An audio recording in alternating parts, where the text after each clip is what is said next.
Está indignado con todo lo que escuchó previo a la lectura de la denuncia que usted hizo, ¿no es cierto?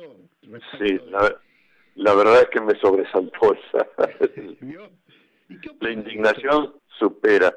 Bueno, más allá de que este gobierno obviamente no es ningún campeón olímpico en materia de derechos humanos, ni mucho menos, que desde el comienzo se fue degradando las políticas de derechos humanos que habían caracterizado a la Argentina desde el inicio de la transición democrática.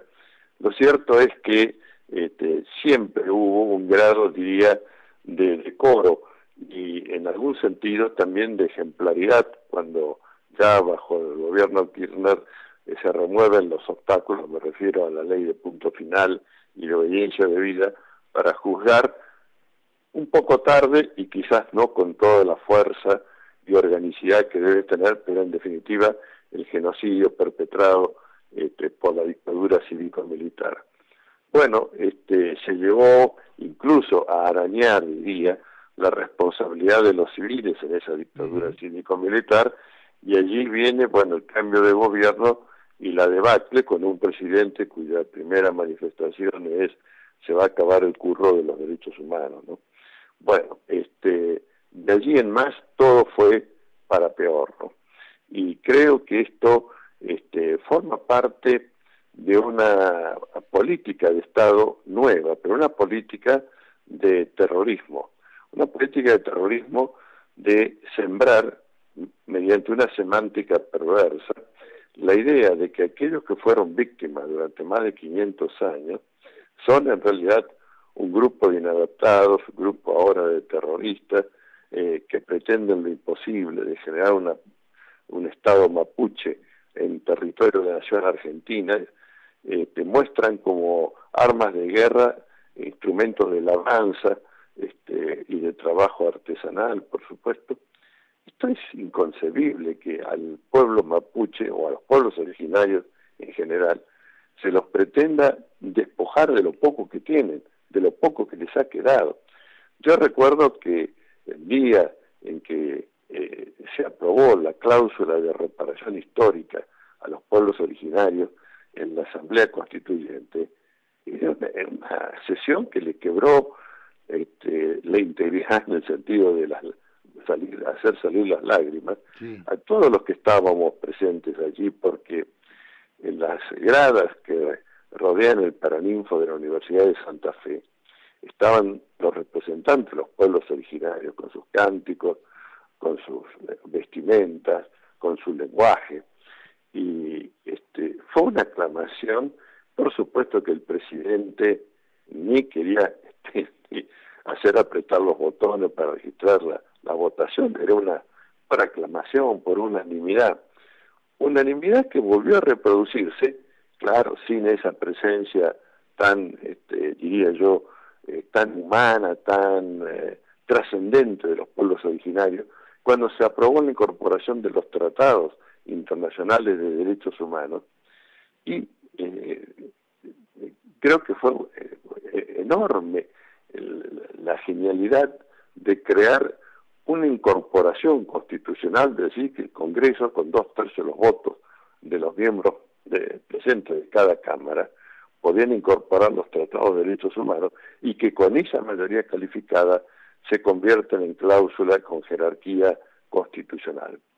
Bueno, yo recuerdo desde el año 1981, que fue la primera presentación de un proyecto de convención internacional sobre desaparición forzada de personas, que lo presentó el doctor Alberto Pedroncini, abogado y directivo de la Asamblea Permanente por los Derechos Humanos, el coloquio de París sobre la desaparición forzada de personas. De allí en más, por el esfuerzo de muchos abogados, que yo diría particularmente de quien primero pergeñó un proyecto de convención, que en esencia es lo que está ahora reflejado. Luego Rodolfo Matarolo, que puso un empeño durante años y años para lograr que, los pueblos de América primero y luego a nivel internacional se consagraran estos cuerpos normativos de prevención y sanción del delito de desaparición forzada de personas. Doctor, ¿cómo le va? Romina Calderaro, buen día. ¿Qué dice Romina? Bien, bien. Le voy a hacer una pregunta un poco básica, pero me parece que sirve la respuesta a su punto de vista. Si Benetton y Lewis tienen lo que tienen desde hace tiempo y no había conflicto, ¿por qué ahora hay un desaparecido? Bueno, hay un desaparecido porque hay una política que pretende, en aras de los negocios, ya sea emprendimientos agropecuarios, inmobiliarios o de explotación de los recursos y riquezas naturales del subsuelo, pretende sacar de sus tierras a los pueblos originarios. Ya hubo enormes dificultades en el periodo de debate y sanción del nuevo Código Civil y Comercial sobre qué poner, qué no poner. Bueno, finalmente se postergó para una ley especial que hasta ahora no se dictó para que se implemente con efectividad lo que dice la Constitución. Hasta ahora lo que más se logró fue gracias a la ley de protección del dominio nacional sobre las tierras rurales, que preveía expresamente este tema del dominio comunitario, darle forma jurídica y registral a esa posesión ancestral de los pueblos originarios. Bueno, yo sé que hubo dilaciones, problemas, finalmente algunas inscripciones lograron hacerse, pero todavía es mucho lo que falta para cumplimentar primero la cláusula constitucional del 94 y ahora la ley de protección de las tierras con actitud rural, que como sabemos ha sido también degradada por el gobierno Macri mediante un proyecto redactado, como se ha podido determinar en el estudio del señor John Lewis, socio de él, y que por supuesto con un bisturí recorta todo aquello para que sea factible los negocios inmobiliarios, los territorios con reservas de recursos y riquezas naturales. Más de lo que ya tienen, digamos. Pero por supuesto, sí, es la lógica del modelo. Fíjese, Romina, que han hasta pretendido vender una propiedad en Mendoza, que es del ejército argentino, enorme propiedad de 100.000 hectáreas, que está en una zona, debe ser hermosa, pero que es zona limítrofe con Chile, y que por ley del Estado Nacional es propiedad pública del Estado, y viene y por decreto lo quiere poner a la venta, y encima en el decreto falsea que en lugar de ser 100.000 hectáreas son 10.000 hectáreas. Para saldar un debate que ya me tiene un poco cansada, ¿es desaparición forzada o no? Bueno, si los organismos regional e internacional cuya actividad hemos ratificado o se ratificaron los protocolos de ambos pactos, los protocolos adicionales, que son los que regulan la actividad de los órganos de tutela de cada pacto. Ellos dicen que es desaparición forzada. Si los organismos de derechos humanos de la República Argentina, que tenemos una enorme experiencia en desaparición forzada, decimos que es desaparición forzada.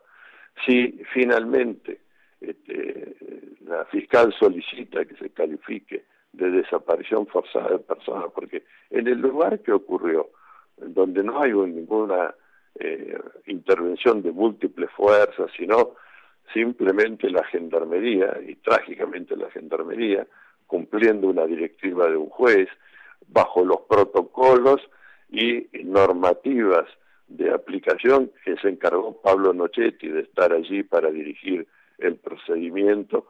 Sí, lo primero que dijeron fue una sarta de gansadas, los que hemos denunciado, en el sentido de pretender tirar la pelota fuera. Pues, señor ciudadano, esto es desaparición forzada de personas, arquetípica, paradigmática, y donde han cometido todas las torpezas, torpeza desde el punto de vista de quien quisiera haber evitado esto, pero han cometido todas para precisamente tipificar la figura de encubrimiento. Y debemos recordar que de acuerdo a la normativa interna tomada de la normativa internacional, tienen igual responsabilidad los autores materiales en tanto parte del aparato de fuerza del Estado, los autores inmediatos, que son los que dieron las directivas, los protocolos y generaron este clima de plantar un enemigo en la sociedad argentina, un enemigo ficticio, que son los pueblos originarios, y finalmente pero con igual grado de carga penal los que encubren el hecho de la desaparición forzada. Y luego, Bueno, perdón, Darío. No, le quería preguntar, doctor, usted hizo la denuncia con un montón de otras personas y otros sí, organismos. ¿Usted ha sido citado ya o alguien ha sido citado para sí, ratificar esta denuncia? sí. Se ha citado para ratificar para el día martes 5 a las 10:30 horas. Bueno, iremos un conjunto allí para darle un poco de calidez humana a este acto de ratificación, que es un acto, pero sabe muy bien Darío, es un acto protocolar. Sí, Hay que acompañar. Me Sí, llama la sí. atención que un tema tan grave, Demorada tanto. alguien Sí. desaparecido con una marcha, el juez Rodolfo Canicoba Corral lo haya tenido tanto tiempo, porque lo hubiera citado por teléfono para que usted vaya el mismo día o el otro día, darle vista al fiscal para acá el requerimiento y que allá se hagan las primeras medidas. Me parece que está un poquito demorado por el lado de la justicia esto, ¿no? Porque no me gustaría Sí. estar en la piel de Canicoba Corral si hoy pasa algo con el chico Maldonado, ¿no? Bueno, efectivamente, ha habido demora, esto es así. Y yo tengo la expectativa, sobre todo, que la intervención del fiscal federal, doctor Federico Delgado, y la probabilidad que se delegue en él la tarea instructoria, dé comienzo a una investigación idónea, porque en Esquel, también hay que decirlo, sede del Juzgado Federal de Chubut, el juez tiene que ser apartado porque está implicado en los hechos. La fiscal tiene una conducta vacilante y es bastante errática, me parece, en la producción de la tarea instructoria. De manera que creo que va a venir bien que haya una acción que está dirigida exclusivamente o enfocada exclusivamente en autor mediato y encubridor, ¿no? Romina, le hace la última pregunta, doctor. ¿Qué sintió cuando escuchó a Patricia Bullrich decir que los demonios no son tan demonios en relación con los represores de la última dictadura militar? Bueno, he sentido mucho asco, pero creo que en lo personal mi asco se potenció cuando escuché a Graciela Fernández Mejía, otrora dirigente o militante de derechos humanos, decir que esto no es una desaparición forzada de personas. Porque, bueno, de Patricia Bullrich puedo creer que hasta niegue la existencia del sistema planetario, pero de Graciela Fernández Mejía no esperaba, sinceramente, si bien la he visto caer cada vez en una degradación en lo que hace a las políticas y a la apreciación de lo que ocurre en la política interna del país, me parece que era absolutamente imposible pensar que dijera tamaña estupidez, ¿no? Doctor, le mando un abrazo, buenos días y gracias por atendernos, ¿eh? Hasta pronto, doctor, que siga bien. Hasta luego.